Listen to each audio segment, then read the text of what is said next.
we're back with another great session. This time we will be joined by Sandra and Sabrina, and they're going to dive into a different topic, into generative AI combined with Microsoft 365 Copilot. And they were going to show us that in a playfully way. So I'm really looking forward to that. So hi, Sandra and Sabrina. Thank you so much for joining. So great to see you both. Really appreciate your time. And also, a little bit of a refreshing session. Please tell me you're going to tell me how to be more efficient in my work life. With M365 Copilot, I guess. Nice. Can't wait. So before we start, can you introduce yourselves?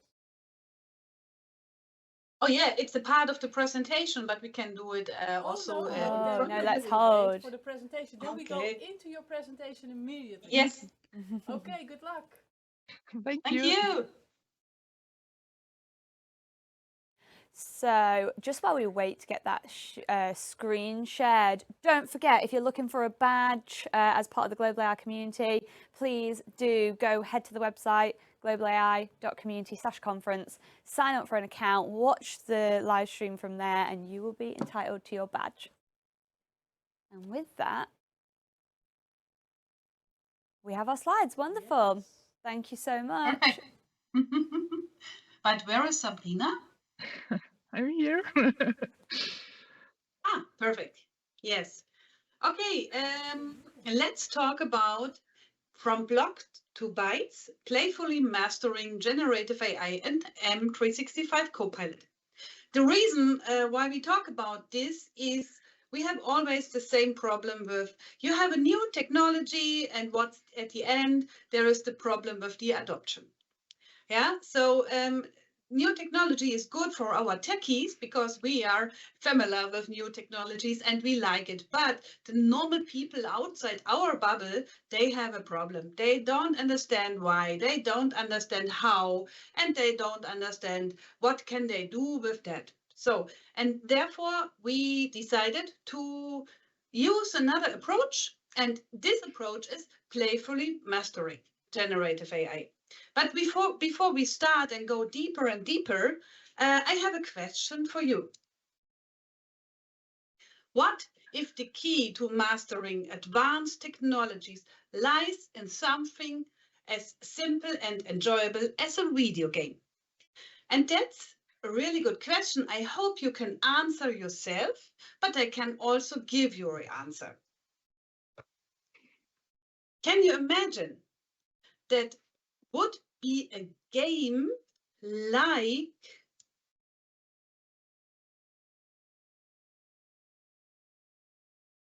Minecraft?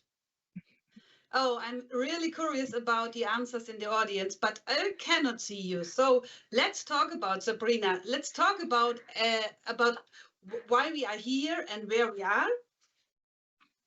And so let's start with me, and then I give the microphone to Sabrina. I'm Sandra. I'm co-founder of EventPunks. I'm a game designer and a game design expert and metaverse enthusiast, also with Microsoft Mesh. I'm a Microsoft MVP for mixed reality. And I would say I give hand over to Sabrina, and Sabrina can introduce yourself. Thank you, Sandra. Yeah, my name is Sabrina. I'm an M365 project manager, also a modern work consultant, also M365 evangelist, and I really love Copilot and all the cool stuff around. So I can't wait to show you more. So let's start. With the next slide. And before we can start playing, let's go into a little bit of theory. So, and before we dive deeper into generative AI, I would first like to talk about the classic AI, because AI is not a really new topic. It is very old, and it was first named in 1956. And the purpose of this kind of AI is to analyze data or make predictions. And I think we all use it in our daily life. So, for example, if you use your Siri on your iPhone or Alexa or navigate through a new city or so on and so on, we all use classic AI in our daily lives. But did you know that generative AI is also very old? No, me neither. But it also was first named in the 1916s, but it got not very much attention there. So luckily, there was a company called OpenAI. I think all of us know this company, and they generated from 2014 on a big hype about this generative AI topic. But why is this kind of AI so much cooler? Because it can create new content just with a little text input. And one of the example of this text input and generative AI is called Dolly. And you can use it for free with the well-known Bing image creator. So I tried it out here in my example, and I prompted create a Santa Claus with black sunglasses in front of a snowy background, and he should wearing a red Microsoft hoodie, and because I'm a Bavarian girl, he should holding a cup of beer. So, and I sent this request to Dolly, and yeah, voila, we are getting exactly what we typed in before. A nice Santa Claus with a bottle of beer in his hand. And this is a very, very cool thing of generative AI. And I think all of us have also noticed that Microsoft jumped in, I think, March this year on the hype train of generative AI. And we got a very, very great announcement here, and it's called, yeah, M365 Copilot. But what is M365 Copilot? So let's see. Sandra, please click. The M365 Copilot, I think the new logo is very cool here, is integrated in, I think, nearly all of our daily Microsoft apps.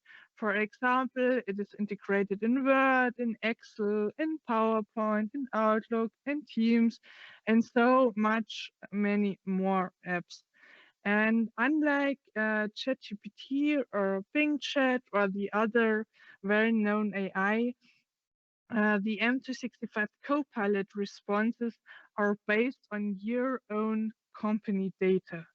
That means Copilot has access to the data that you are authorized to access. This is a very, very important point here. And access to data also requires a high security and compliance protection, so the AI does not save the entries or considers all the security settings configured in the tenant, such as labeling, data classification, and so much more stuff that you can configure in your security tenant. And according to a Microsoft study, we spend, I think, almost half of our day to producing new content. For example, we all write new documents, we all have to read a lot of emails during the day, we all have to create new PowerPoint files, meeting summaries, and so on and so on. So Copilot will support us with these tasks in the future. And I'll show you a few more use cases in a moment. And one last point, the AI behind the M360 Copilot is not learning with your data. And this is I think the biggest difference to OpenAI and ChatGPT, because there the data is stored and the AI is trained with it. So it's, I think the most secure way to work with your business data. So let's jump into a few Copilot use cases. Unfortunately, we have not the time to do a live demo here. This is why I filmed some examples to plan a Christmas party for our company.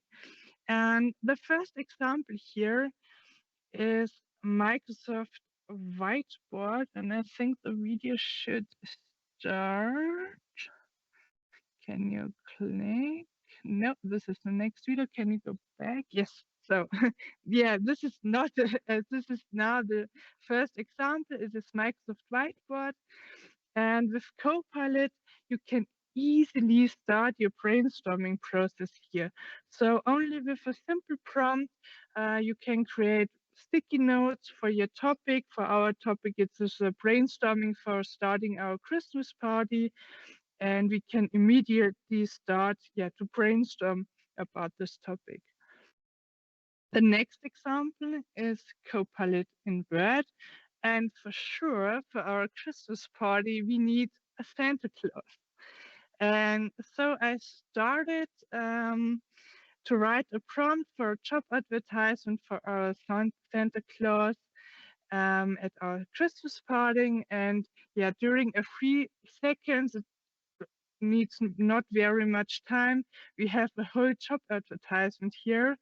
And what's really cool here, we can add benefits, because I think a free fruit basket for our Santa Claus is very good here.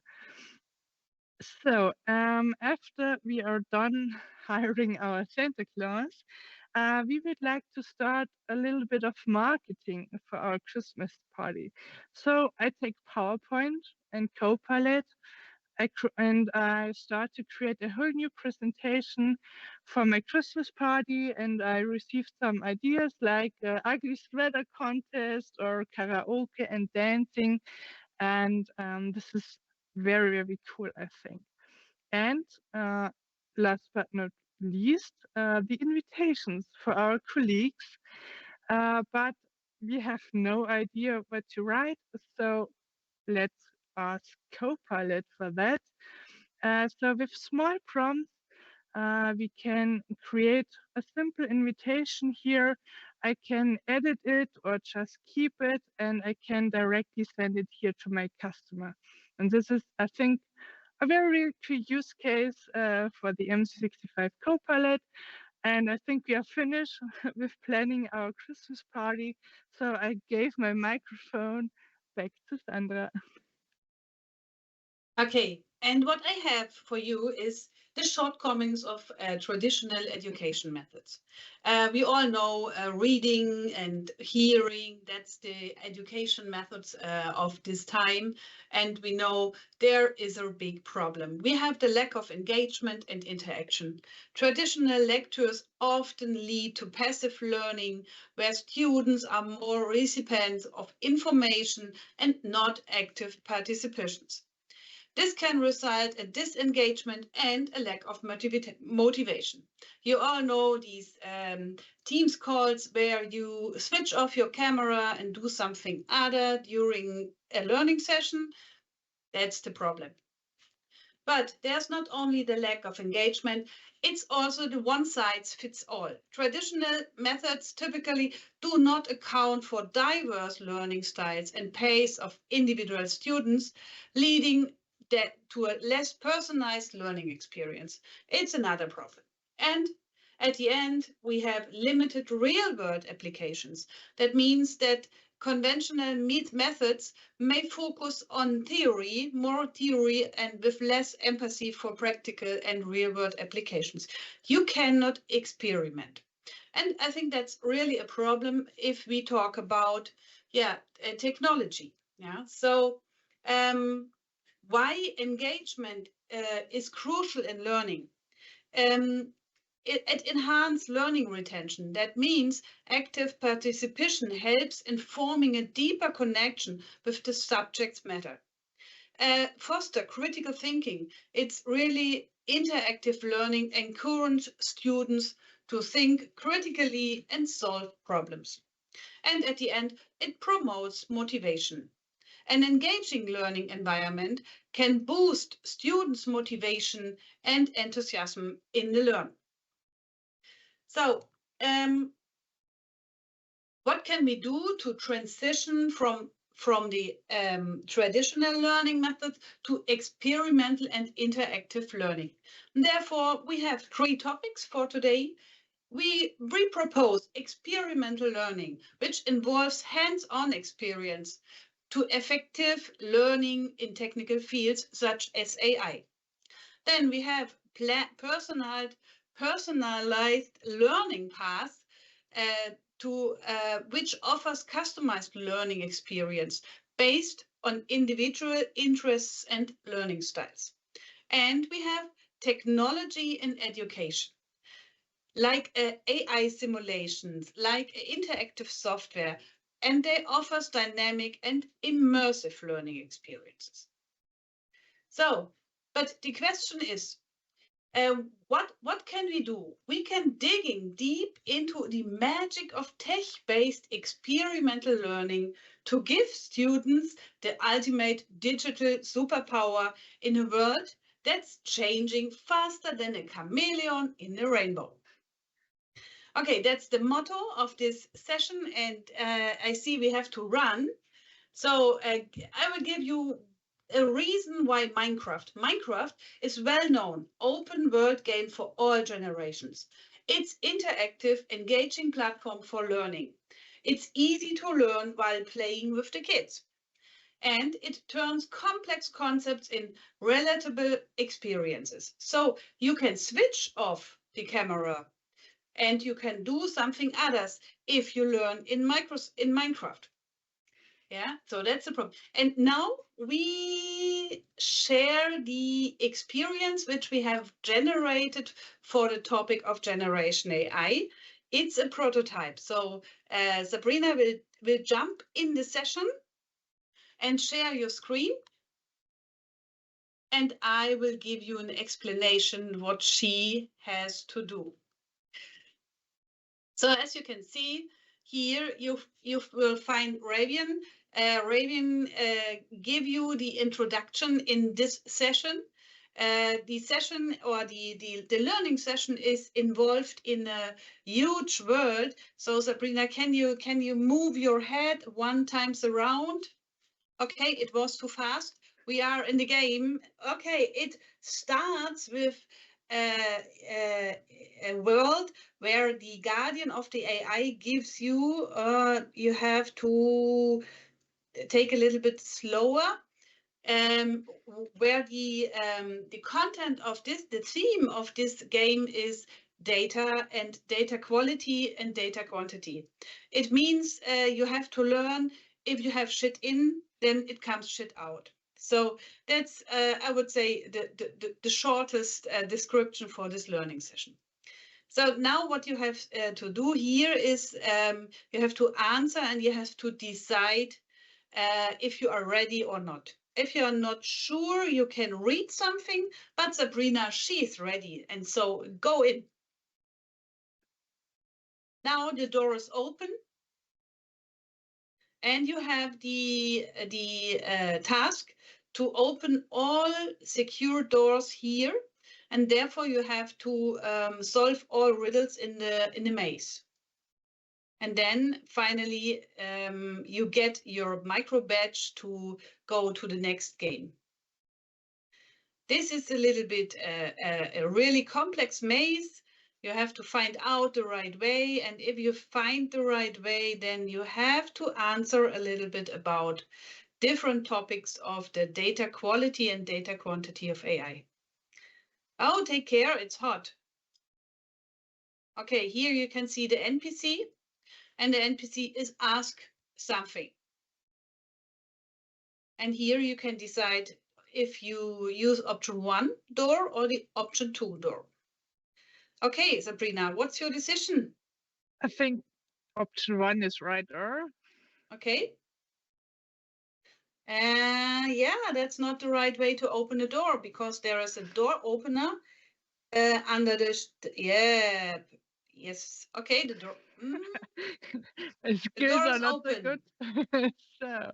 Okay. Door is open. That means that the first door to the secret badge is now open.